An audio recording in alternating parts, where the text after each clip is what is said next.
ఆ ఎక్స్ప్రెషన్స్ తో గుడవ ఒక సెపరేట్ జరుగుతుంది, మీ డాన్స్ ఎక్స్ట్రీమ్లీ గుడ్ అది జరుగుతుంది. సో ఆ ఎక్స్ప్రెషన్ నేను చూసి I became fan of you guys. Very well said Dolly గారు, వెరీ వెల్ సెడ్. నిజంగా చెప్పండి నేను ఏం తప్పు చేసినా ఇక్కడ ఇంత నేర్చుకో. కాదండి, అంత అందమైన హీరోయిన్ మాట్లాడుతున్నా. ఆది సుధీర్ ఇద్దరు నుంచోండే.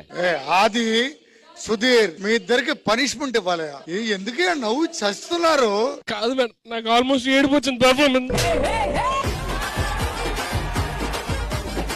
అంత కష్టపడి చేస్తుంటే. ఊరుకో ఊరుకో, ఎద్దులా ఉన్న ఏడిస్తే బాగోదు, ఊరుకో. ఈ రోజు మీ ఎక్స్ప్రెషన్స్ కూడా నేను ఇంత కష్టపడి వర్డ్స్ ఫస్ట్ ఆఫ్ ఆల్ నాకు దొరకాలి చెప్పడానికి. ఏ వర్డ్? చెప్పు ఏం వర్డ్? మేమేం చెప్పం, ఆ అమ్మాయిని ఇందాక చెప్పింది చెప్పమనండి. వాళ్ళ ఎక్స్ప్రెషన్స్ తో గుడవ చేసి